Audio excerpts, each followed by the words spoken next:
இந்த மூன்று தான் மனித குலத்தை விடுவிக்கும், ஒடுக்கப்பட்ட மக்களை விடுவிக்கும் சொல்லக்கூடிய அந்த மூன்று தாரக மந்திரத்தை உள்வாங்கி இருக்கக்கூடிய தோழர்களாகத்தான் இங்கே பார்க்கின்றீங்க.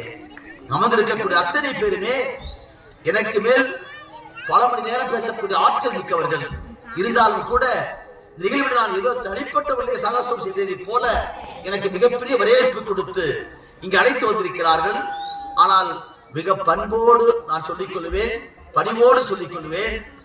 நான் பெற்றிருக்கிற இந்த கல்வி, நான் நடத்தி கொண்டிருக்கிற போராட்டம், எனக்கு முன்னாலே சொன்னாரே லண்டன் மாநகரத்திலே உலகத்தில் இருக்கக்கூடிய புரட்சியாளர்களெல்லாம் சென்று அங்கே தங்கி இருக்கக்கூடிய அந்த லண்டன் மாநகரத்திலே உலகம் புகழ்பெற்றிருக்கிற உலகத்திலே 2 பேருடைய பெயர்கள் தான் பொறிக்கப்பட்டிருக்கின்றன என்று கேட்டால், அந்த 2 பேரும் தான் அத்தனை புத்தகத்தையும் படித்த மாமனிதர் என்பதை அங்கே புதித்து பறித்து வைத்திருக்கிறார்கள். அவர்கள் தான் புரட்சியாளர் அம்பேத்கரும் மாமேதை மார்க்சும் என்பதை சொன்னாரே.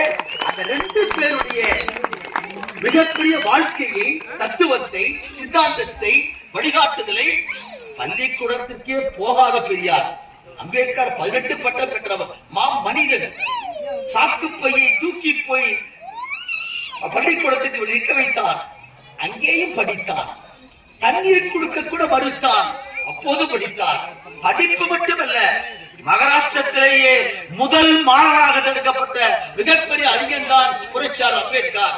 அதோடு சேர்ந்து அவர் பெற்றிருக்கிற பட்டங்களோடு சேர்ந்து மாமேதை மார்க்ஸ் என்பவர், அவர் பிரஷாவில் பிறந்திருக்கலாம், ஜெர்மனியிலே படித்து பட்டம் பெற்று வழக்கறிஞர் பட்டம் பெற்று மிகப்பெரிய சாதனை வைத்தவர். ஆனால் இந்த 2 பேரை காட்டிலும் அவர்களுக்கு இணையாக ஈரோட்டிலே பிறந்திருக்கிற மாமனிதன் பெரியார், அவர்களுக்கு நிகராக இன்றைக்கு சாதி ஒழிப்புதான், சாதியை அறவே ஒழிப்பதுதான் இன்றைக்கு இருக்கிற கடமை என்பதை இந்த மக்களுக்கு சுட்டிக்காட்டினார். இந்த 3 பேரையும் இணைத்திருக்கக்கூடிய ஒரு விழாவாகத்தான் இன்றைக்கு அமைந்திருக்கிறது. இந்த விழாவிலே எனக்கு முன்னாலே இங்கே பேசி அமர்ந்திருக்கிற ஒரு மதிப்புக்கு மரியாதைக்குரிய விஜயகுமார் அவர்கள், அகில்வளவன் அவர்கள், கோவிந்தராஜ் அவர்கள், மாரியப்பன் அவர்கள் இந்த நிகழ்விலே இந்த மாவட்டத்திலே மாவட்ட பொறுப்பாளராக செயல்பட்டு அவரை பற்றி சொல்கிற போது கிமு கிபி என்று சொன்னார். இந்த ஒடுக்கப்பட்டிருக்கிற மக்களை அமைப்பாக்கி அணியாக்கி எழுச்சி தமிழர் திருமாவின் தலைமையிலே திரண்டெடுத்து வைத்திருக்கக்கூடிய அருமை தோழர் தாக்கு பாண்டியவர்கள் பேசுகிற போது அற்புதமான கருத்துக்களை இங்கே சொன்னார்கள். எல்லாவற்றிற்கும் மேலாக மருத்துவர் அவர்கள் இங்கே பேசியவர்கள் சுருக்கமாக பேசினாலும் கூட கருத்துக்களை அலசி ஆராயக்கூடிய ஆற்றல் மிக்க அவராக இங்கே உரையாற்றினார்கள். அதே போல் குண்டூர் மாநாட்டிலே நாங்கள் எல்லாம் அன்றைக்கு தா பாண்டியன் கல்யாண சுந்தரம் தலைமையிலே இணைந்து கொண்டு முகிச்சென்னோடு குண்டூரிலே மாநாட்டிலே கலந்து கொண்ட போது அந்த மாநாட்டிலே பங்கேற்றிருக்கிற தோழராக அமர்ந்திருக்கக்கூடிய தோழர் கிள்ளிவல் அவர்களை இங்கே பார்க்கிற போது மனமகிழ்ச்சி அடைகின்றேன். அது மட்டுமல்ல, நிகழ்விலே என்னோடு வந்திருக்கக்கூடிய வழக்கறிஞர் பாவேந்தன், நான் நடத்தி கொண்டிருக்கிற பல வழக்குகளுக்கு உறுதுணையாய் உட்ட தோழனாய் நின்றிருக்கிற காரணத்தால் தான் பல வழக்குகள் நான் நேர்கொள்கிறேன். நாளை காலையிலே கூட மதுரையிலே வன்கொடுமை வழக்கிலே ஆஜராக போகிருக்கின்றேன். இப்போது அதே போல் பொன்பரப்பியிலே எழுச்சி தமிழர் திருமாவளவனுக்காக வாக்கு போட்ட பானைக்கு வாக்கு போட்டதற்காக சக்திகள் அடித்து உடைத்து தீ வைத்து கொளுத்தி நொறுக்கினார்கள். அந்த வழக்கிலேயும் நான் சிறப்பு வழக்கறிஞராக சென்ற வாரம் அன்றைக்கு வழக்கு நடத்தினேன். அந்த நிகழ்ச்சியோடு நான் இங்கே சொல்ல விரும்புகின்றேன். என்னோடு வந்திருக்கிற தோழர்கள் வழக்கறிஞர் குணசேகரன், விஜய், அதே போல் இந்திய கம்யூனிஸ்ட் கட்சியிலே தன்னை இன்றைக்கு அர்ப்பணித்துக் கொண்டு முழு நேர ஊழியராய் உலக்கியச்சாளர்களுடைய காமத்திலே அருமை தோழர் கிருஷ்ணனும் அவருடைய தோழர்களும் அங்க இருக்கிற வீட்டு மனை பறிக்கப்பட்டிருக்கிற உரிமையை நிலைநாட்ட வேண்டும் என்று கேட்ட போது அப்பொழுது தொடங்கி இன்றைக்கு நான் சொன்னேன், உலக்கியச்சாளர்கள் வெற்றி பெற்றால் உங்களுடைய பெயர் இனிமேல் செங்குடி சிட்டு என்று சொன்னேன். அதை நடைமுறைப்படுத்தி காமிக்கக்கூடிய தோழர் சிட்டு அவர்கள் வந்திருக்கிறார்கள். அதே போல் நிகழ்ச்சியிலே கலந்து கொண்டிருக்கக்கூடிய கலைவாணர் அவர்கள் மற்றும் கட்சியுடைய முன்னணி பொறுப்பாளர்கள், நேரம் கருதி நான் எல்லாருடைய பெயரையும் இங்கே சொல்லவில்லை. இருந்தாலும் கூட பெரியார் கிருஷ்ணனோடு வந்திருக்கக்கூடிய தோழர் அத்தனை பேரும் எனக்கு தெரியும். தன்னுடைய சொந்த குடும்பத்தை சார்ந்தவர்களை போல என்னை கண்கிறார். இன்றைக்கு கோகுல் கோவிந்தராஜ் வழக்கிலே வெற்றி பெற்று அம்பேத்கர் திடலுக்கு சென்று வழக்கறிஞர் பார்வேந்தரோடு நின்று எழுச்சி தமிழ் திருமோகல் வந்து என்னை பார்த்த உடனே கட்டி அணைத்துக் கொண்டு முத்தமிட்டு கோவிந்தராஜுக்கு கிடைத்திருக்கிற வெற்றி சாதாரண வெற்றி அல்ல, நீங்கள் எங்கள் தோழர் என்று சொல்லி சொன்னார். அவர் கட்டி அணைத்து அன்று அதற்கு ஈடு இல்லை என்று எனக்கு எதுவுமே சொல்ல முடியாது. அதை கட்டி அணைத்திருக்கிற அந்த நிகழ்வை பார்த்தவுடன் தமிழ்நாட்டிலே எந்த ஒரு கிராமத்திலே விடுதலை சிறுத்தைகள் இருந்தாலும் அந்த குடும்பத்திலே நான் ஒருவன் என்றால் வைத்திருக்கிறார்கள். அதுதான் எந்த நிகழ்ச்சியாக இருந்தாலும் எந்த வழக்காக இருந்தாலும் அவர் பாராளுமன்றத்துக்கு போய் கொண்டிருப்பார். விமான நிலையத்திற்கு போகிற போது உட்கார்ந்து எனக்கு தொலைபேசி போட்டு பேசுவார். அந்த அளவுக்கு அவரோடு இன்றைக்கு நான் சார்ந்திருக்கிற கம்யூனிஸ்ட் கட்சி இயக்கத்துடைய இரண்டாவது மிகப்பெரிய இயக்கம் என்று சொன்னால் அது விடுதலை சிறுத்தைகள் இயக்கம் தான் என்பதை கருதியிருக்கிற காரணத்தால் நான் இடத்திலே வருவதோடு ஒரு கம்யூனிஸ்ட் இயக்கத்திலே பேசுவதை போல நான் பேசுகின்றேன். மேடைக்காக நான் பேசுவது அல்ல, இங்க இருக்கிற தாய்மார்களும் தங்கைகளும் சகோதரர்களும் அப்படியே இதையெல்லாம் பார்த்து பேசுவதும் நினைப்பது போது அது தனி மனிதனுக்கு கிடைத்திருக்கிற வெற்றி அல்ல, நாங்கள் தாங்கிக் கொண்டிருக்கிற அம்பேத்கரியம் மார்க்சியம் பெரியாருக்கு கிடைத்திருக்கிற வெற்றியாகத்தான் இங்கே பார்க்கின்றேன். ஆகவே அந்த அடிப்படையிலே எனக்கு முன்னாலே பேசிய தோழர் அற்புதமா சொன்னார்கள். ஒரு 65 ஆண்டு காலம் வாழ்ந்திருக்கிற ஒரு மாமனிதன், அவர் ஒரு சாதிக்குள் அடக்க பார்க்கிற ஒரு கூட்டம், ஒடுக்கப்பட்ட மக்களுடைய விடுதலை சந்தேகம் இல்லை, வழியை தாங்கி வாழ்ந்தவர். சாதாரண குடும்பத்திலே பிறந்து சொந்த அண்ணன் கூட தன் தம்பி படிக்க விடுவதற்காக தன்னுடைய படிப்பை விட்டு தம்பியை படிக்க வைத்தார். அவர்தான் அம்பேத்கர். அப்படி படிக்க வைத்து அந்த மாமனிதன் இங்கிருந்து அமெரிக்காவுக்கு போய் இந்தியாவில் அந்த காலகட்டத்திலே முதலாக வெளிநாட்டுக்கு போய் படித்த பெருமை என்பது புரட்சியாளர் அம்பேத்கருக்கு மட்டும்தான் உண்டு. அந்த கொலம்பியா பல்கலைக்கழகத்துக்கு போய் அங்கே 2ஆம் ஆண்டு படிக்கிறார், 3ஆம் ஆண்டு படிக்கிறார், வயது 23 தான். ஒரு பெரிய அங்க இருக்கக்கூடிய பேராசிரியர் ஒருவர் இந்தியாவை பற்றி சாதியை பற்றி ஆய்வு பார்க்க ஒரு புத்தகம் போடுகிறார். நீங்கள் நம்ப மாட்டீர்கள், அவருடைய வாழ்க்கை வரலாற்றை படித்து பாருங்கள். அவர் போட்டிருக்கிற புத்தகத்தை படித்து விட்டு எழுந்து சொன்னார், நீங்கள் போட்டிருக்கிற புத்தகத்திலே சரியான உண்மைகள் கிடையாது, பல உண்மைகள் மறைக்கப்பட்டிருக்கின்ற சொன்னார். அதிர்ந்து போனார்கள் அமெரிக்காவை கொலம்பியா பல்கலைக்கழகம்.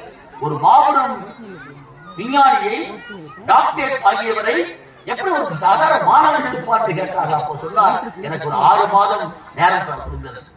நான் 6 மாத காலத்திலே என்னுடைய கட்டுரை நான் வாசிக்கின்றேன் சொன்னார்.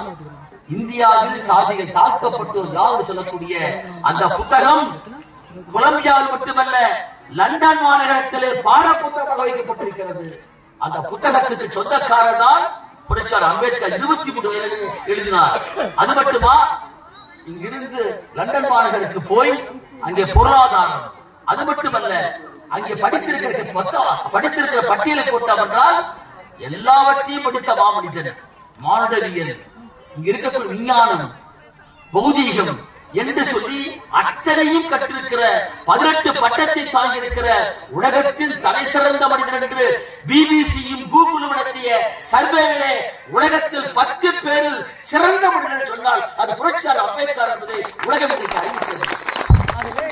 அவரை பற்றி பேசுவதும் அந்த மாமனிதரை பற்றி நாம் அன்றால் கொண்டாடுவது என்பதும் மிக அவசியமானது. என்று கேட்டால் புரட்சியாளர் அம்பேத்கர் எல்லோருக்குமானவர். அவர் எல்லோருக்குமானவர். பல பேருக்கு தெரியாது. 8 மணி நேர வேலையை பெற்றுக் கொடுத்த பெருமை இந்தியாவிலே புரட்சியாளர் அம்பேத்கருக்கு தான் உண்டு. மகப்பேருக்காக சட்டத்தை பெற்றுக் கொடுத்த பெருமை அம்பேத்கருக்கு உண்டு. ரிசர்வ் பேங்க் ஆஃப் இந்தியா உருவாவதற்கு காரணம் அம்பேத்கருக்கு தான் உண்டு. ரூபாய் என்ற வார்த்தையை கொண்டு வந்து இந்தியாவின் நாணயத்தில் கொண்டு வந்த பெருமை அம்பேத்கருக்கு உண்டு. இப்படி எப்போது சுதந்திரத்துக்கு முன்பாகவே தனக்கு கிடைத்திருக்கிற வாய்ப்பை பயன்படுத்தி அவர் செய்தார். அது மட்டுமா, இன்றைக்கு எந்த இடைச்சாதி இதே தருமபுரி மாவட்டத்திலே திவ்யா இளவரசர் சொல்லக்கூடிய அந்த தம்பதியினர் காதல் செய்தார்கள், திருமணம் செய்து கொண்டார்கள். நீதிமன்றத்தின் முன்னாலே வந்து திவ்யா சொல்லுகிறார், நான் இளவரசனை கரம் பிடித்து காதலித்து திருமணம் செய்து கொண்டேன், எனக்கு வயது வந்து விட்டது. 18 வயது முடிந்து விட்டால் ஒரு பெண் தனக்குரிய ஒரு ஆணுடைய இருக்கிற உரிமை உண்டு, அது அடிப்படை உரிமை என்று சொல்லியும் கூட நீதிமன்றம் அவரை பார்த்து, உன் தந்தை தற்கொலை செய்து கொண்டார், உன் தாயோடு போய் கொஞ்ச நாள் இருந்து வா என்று சொன்னது நீதிமன்றம். ஆதிக்க சக்திக்காரன், ஆதிக்க சாதிக்காரன் திட்டமிட்டு அந்த பெண் தாயோடு இதை பயன்படுத்தி சாதி வரியை தூண்டிவிட்டு அந்த பெண்ணை அவர்கள் பிரித்தார்கள். மறுநாள் என்னோடு அதற்கு முன்புதான் ரஜினிகாந்த் சொல்லக்கூடிய வழக்கறிஞர் சென்னையிலே அவரோடு நான் நின்று கொண்டிருக்கிறேன் நீதிமன்றத்திலே. நான் காலையிலே கடற்கரையிலே நடைபயிற்சிக்கு போவேன். அப்போது என்னோடு வந்தார். அடுத்த நாள் காலையிலே நான் பவானி வந்து விட்டேன். எனக்கு வந்திருக்கிற செய்தி, ரயில்வே தண்டவாளத்திலே இளவரசன் தலை துண்டாடப்பட்டு கிடக்கிறான்னு சொன்னார். தருமபுரியுடைய அரசு மருத்துவமனையில வந்து போராடிய போது நாடு ஒருவராகத்தான் நின்றிருந்தேன். அப்போது இருந்து அஸ்ராக் கார்க்கிடம் பேச்சுவார்த்தை நடத்திய போது இந்த வடக்கே முதலிலே போட வேண்டிய பிரிவே வன்கொடுமை தடுப்பு சட்டம் என்பதை தில்லி பாபு முன்னிலே பேசி போட வைத்தேன். அன்றைக்கு அப்பேற்பட்ட இந்த இடத்துல எத்தனை பேருடைய அடக்குமுறைகள், ஆதிக்கங்கள் இன்றைக்கு எனக்கு முன்னால் சொன்னார்கள் கோகுல்ராஜை பற்றி. தமிழ்நாட்டில், இந்தியாவில் இன்றைக்கு இருக்கிற அரசியல் சாசனத்தை பற்றி அற்புதமாக சொன்னார். இன்றைக்கு அதை உருவாக்கிய பெருமை புரட்சியாளர் அம்பேத்கருக்கு மட்டும்தான் உண்டு. அதில் பல பேர் அந்தம் பெற்றிருந்தார்கள். ஆனால் தன்னன் தனியனாய் 2 ஆண்டுகள் 11 மாதம் 18 நாட்கள் உலகம் முழுக்க போய் சுற்றுப்பயணம் செய்து உலகத்தில் இருக்கக்கூடிய அரசமைப்பு சட்டங்கள் எல்லாம் ஆராய்ந்து பார்த்து எது தேவையோ, எது நம் நாட்டுக்கு தேவையோ அவர்களை கொண்டு வந்து, அது மட்டுமல்ல இந்த மண்ணில் 2000 ஆண்டு காலமாய் ஊரும் சேரியும் என்று பிரித்து வைக்கப்பட்டிருக்கிற கொடுமையை கண்டு இதற்கு தீண்டாமை என்று சொல்லக்கூடிய அன்டச்சபிலிட்டி இருக்கக்கூடிய தீண்டாமை மனிதர்கள் எப்படி தீண்டாமை இருக்க முடியும்? அருமைத்தோட கிருஷ்ணன் சொன்னாரே, எப்படி என்னை பிரித்து பார்க்க முடியும்? அருமைத்த சிட்டு சொன்னாரே, எனது ரத்தமும் என்னுடைய உடல் உடைய உறுப்புகளும் மரபணுவும் எப்படி மாறி போய் எங்கே சாதி வந்தது? ஆனால் தொட்டால் தீட்டு, பார்த்தால் தீட்டு. உலகத்தில் எங்காவது பார்த்ததுண்டா? உலகத்தின் எந்த மூலையிலே இருக்க வாய்ப்பில்லை. அம்பேத்கர் லண்டன் மாநகரம் அமர்ந்து கொண்டு ஆய்வு செய்கிறார். சொல்லக்கூடிய நாடுகளிலே புறம் தீண்டாமை இருந்திருக்கிறது. அன்டச்சபிலிட்டி என்று சொல்லக்கூடிய வார்த்தைக்கு சொந்தம் இருந்திருக்கிறது.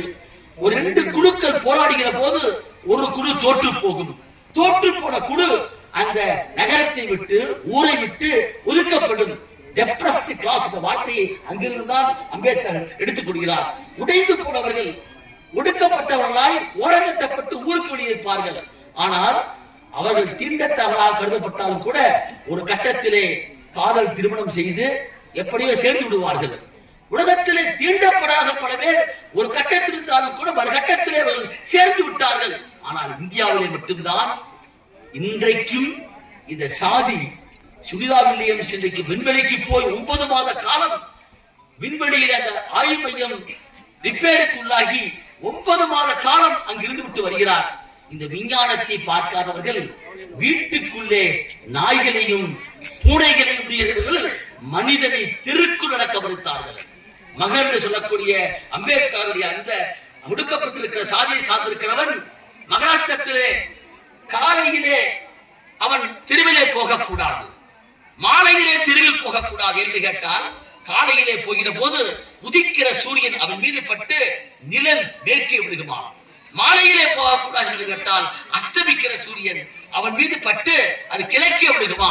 ஆகவே நிழல் கூட இந்த தீட்டத்தகாதவர்கள் சொல்லக்கூடியவர்கள் தெருவிலே போகக்கூடாது என்று கேட்டால் அந்த நிழலே தீட்டான்.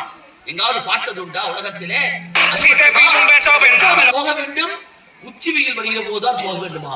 அப்படி போகிற போது அவன் தலையிலே சட்டியை கட்டிக் கொள்ள வேண்டும். அவனுடைய நிழல் காலில் மட்டும்தான் விழுகும். ஆனால் சட்டி எதற்காக? எச்சை வந்தால் அதை துப்ப வேண்டுமா.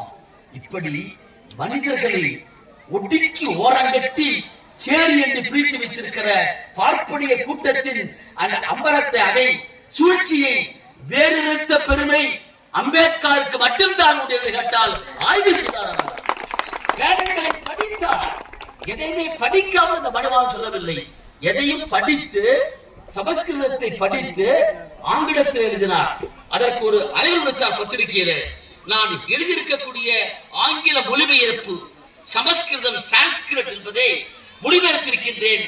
இந்த மொழிபெயர்ப்பிலே தவறு இருந்தால் யாராவது சுட்டி காட்டலாம் என்று சொன்னார்.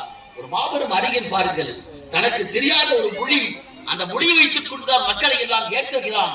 தோழர்கள் சொன்னதை போல் பிறப்பால் மனிதனை வேறுபடுத்தி பார்க்கக்கூடிய ஒரு கொடூரமான கேவலத்தனமான அயோக்கியத்தனமான ஒன்று.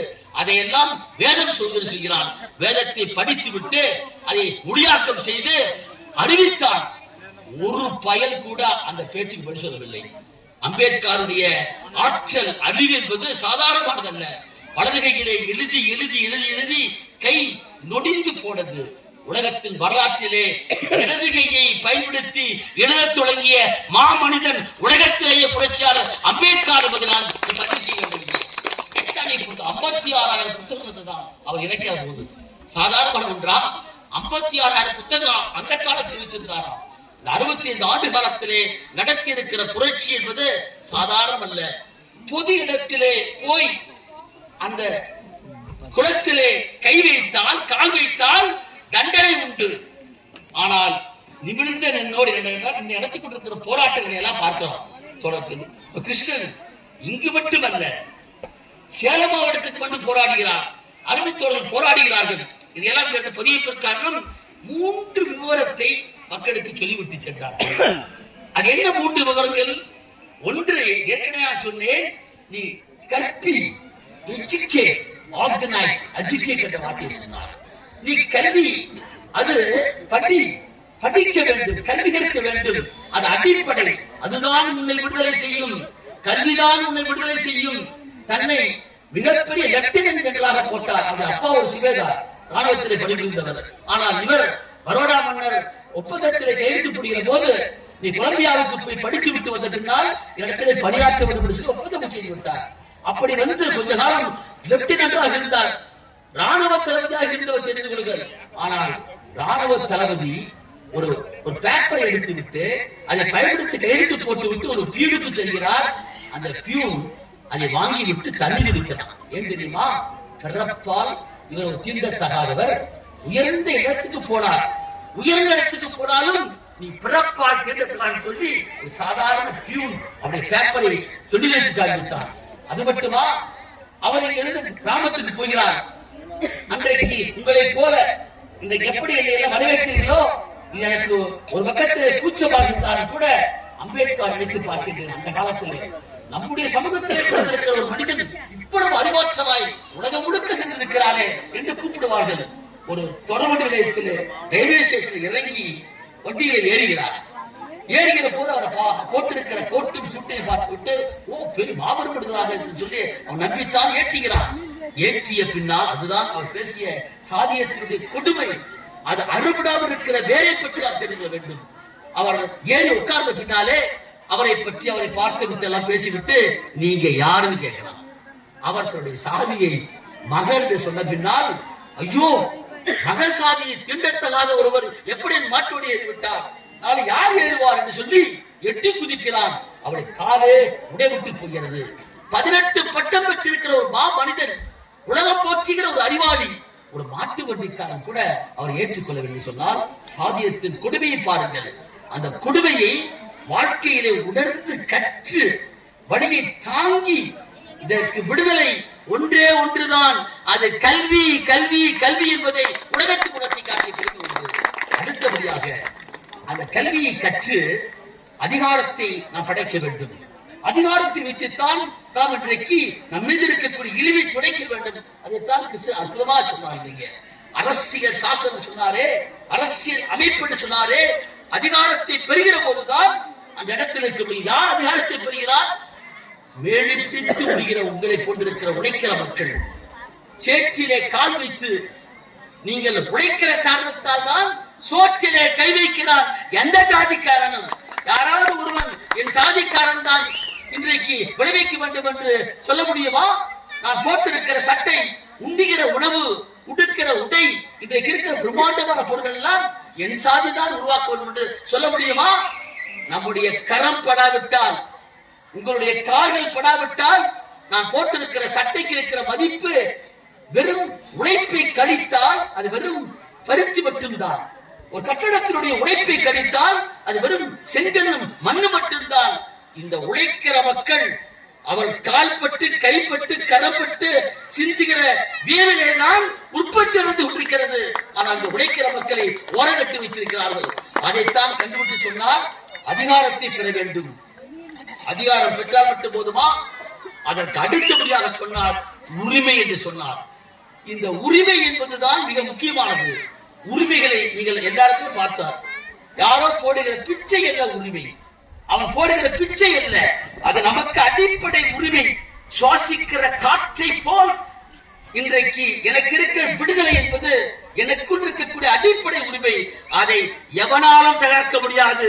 காற்றுக்கு என்ன வேலி, என்னுடைய விடுதலைக்கு என்ன கேள்வி என்று சொல்லி இந்த மக்களை ஒன்றுபடுத்தி காண்பித்து தனி மனிதனுக்கு சுயமரியாதை உண்டு, விடுதலை வேட்கை உண்டு சொன்னார். இத்தோடு சேர்ந்து மிக முக்கியமான ஒன்றை சொன்னார், அதுதான் சமூக விழிப்புணர்வு.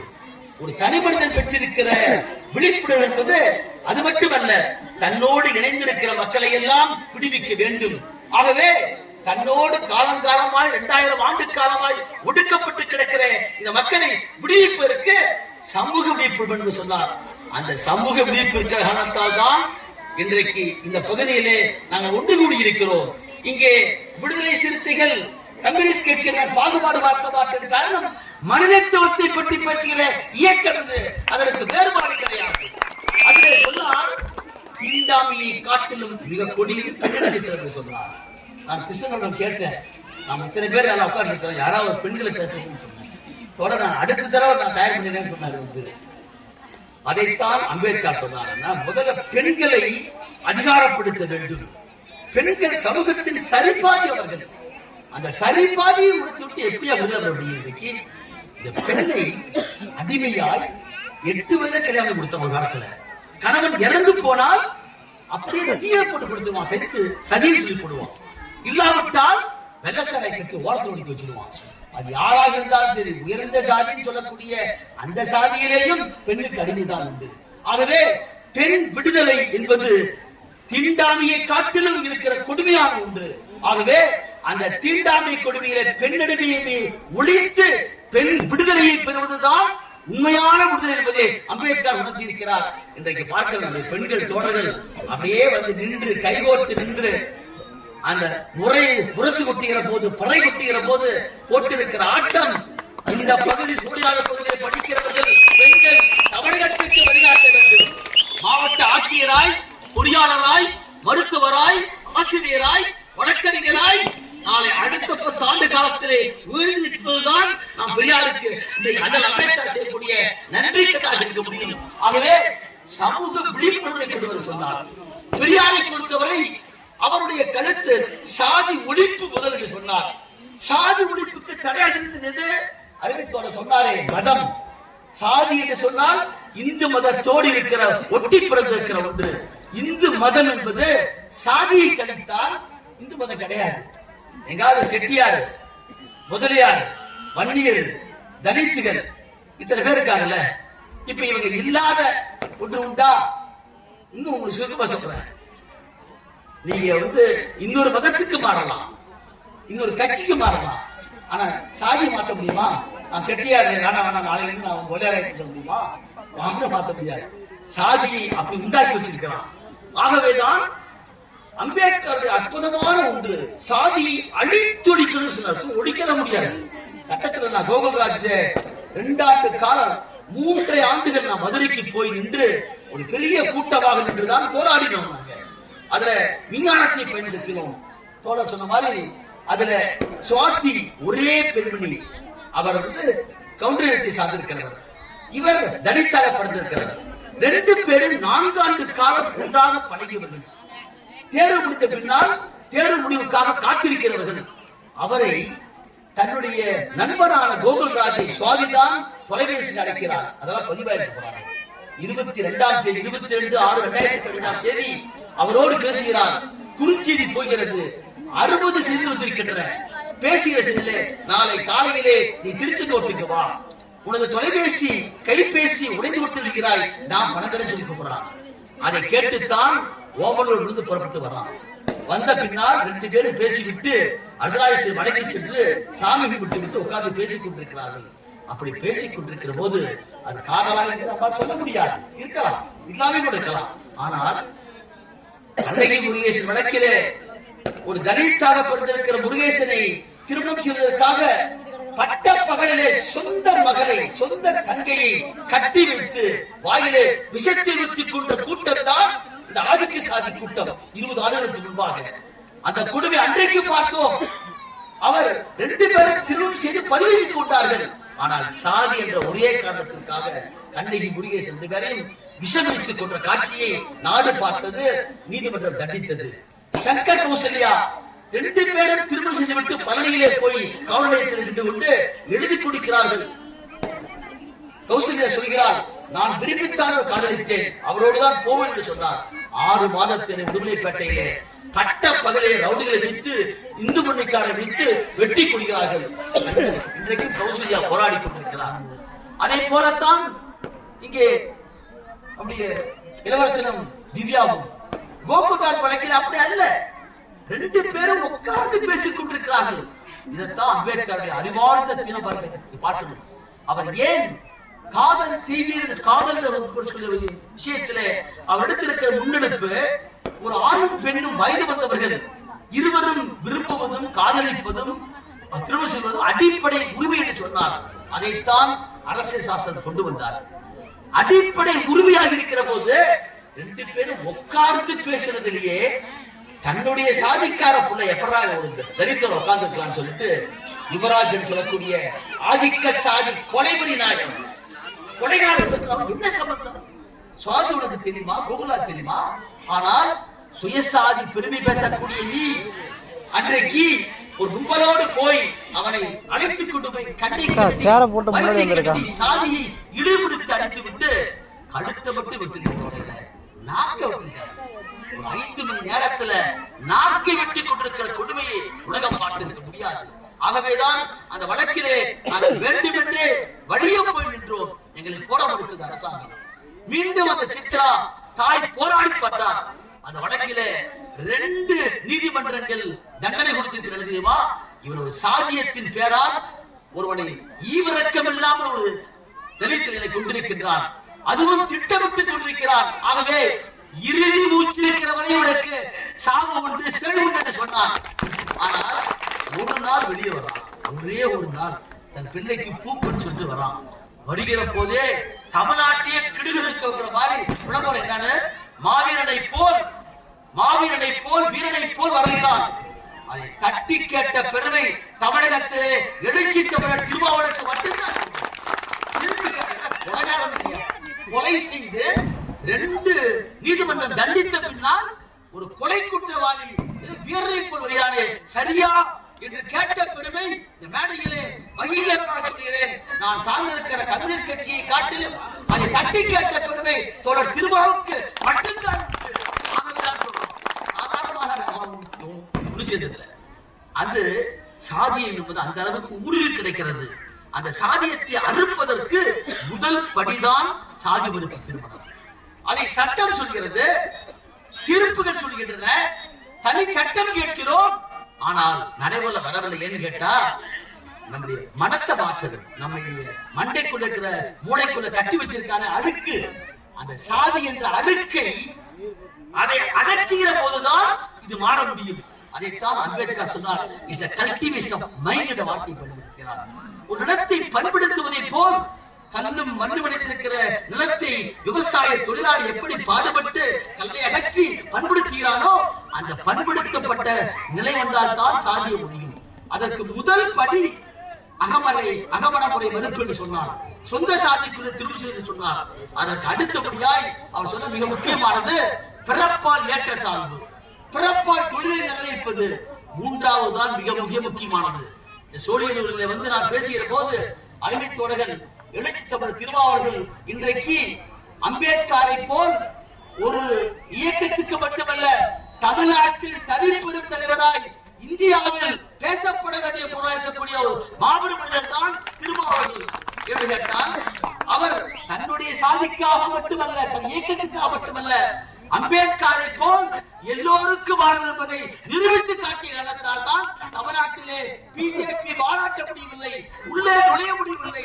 அதற்கு காரணம் இன்றைக்கு இந்த இயக்கத்தில் சார்ந்த அதை சொன்னார்.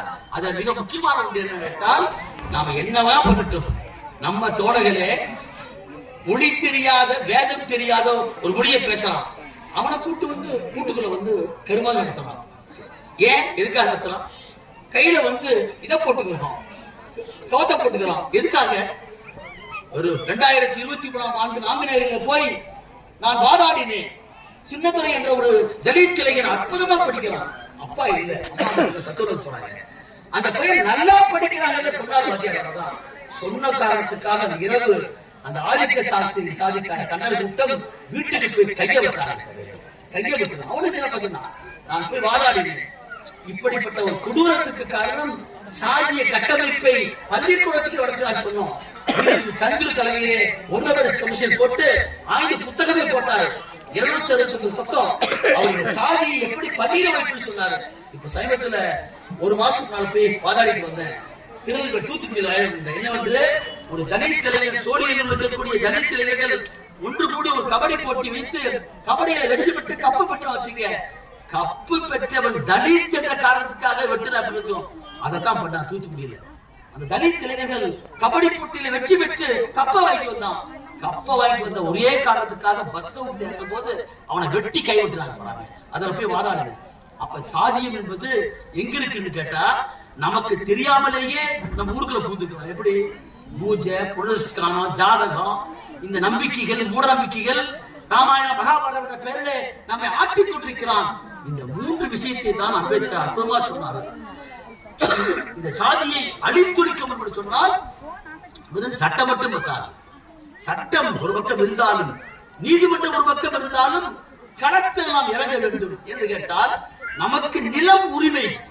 இப்ப எடுத்துக்க சொல்றாங்க. நிலம் அடிப்படை உரிமை. அது ஒரு தலித்தாக பிறந்தவர் மட்டுமே பிறந்த ஒரு அத்தனை பேருக்குமே உணவு, உடை, இருப்பிடம் என்பது அடிப்படை உரிமைகளாம். அப்ப நம்முடைய நிலம் 12 லட்சம் ஏக்கரா ஒன்றுபட்டு இருந்த போது தமிழ்நாட்டில் மொத்தம் 3 லட்சம் பஞ்சமி நிலங்கள் எங்க இருக்குன்னு தெரியல போறாங்க.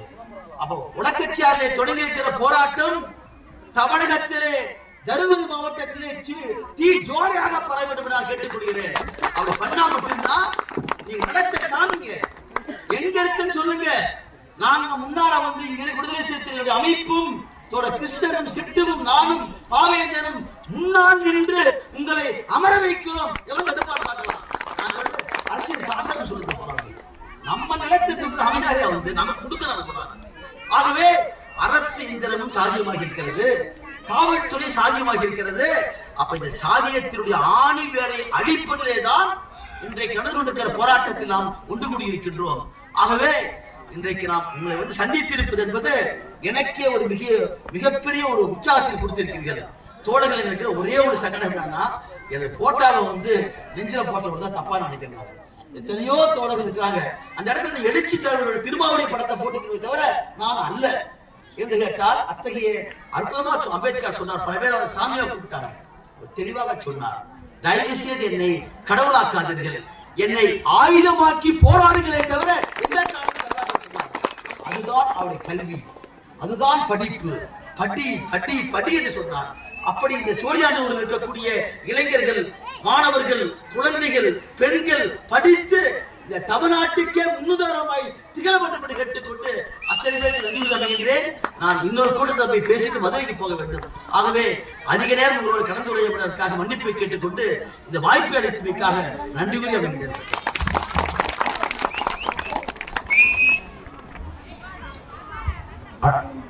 தோழர்கள் அனைவரும் அமரும்படி கேட்டுக்கொள்கிறேன். தற்பொழுது நன்றி உரை ஆற்ற இருக்கும் ராஜகோபால் மற்றும் பிரசாந்த் அவர்கள் மேடைக்கு வரும்படி கேட்டுக்கொள்கிறேன்.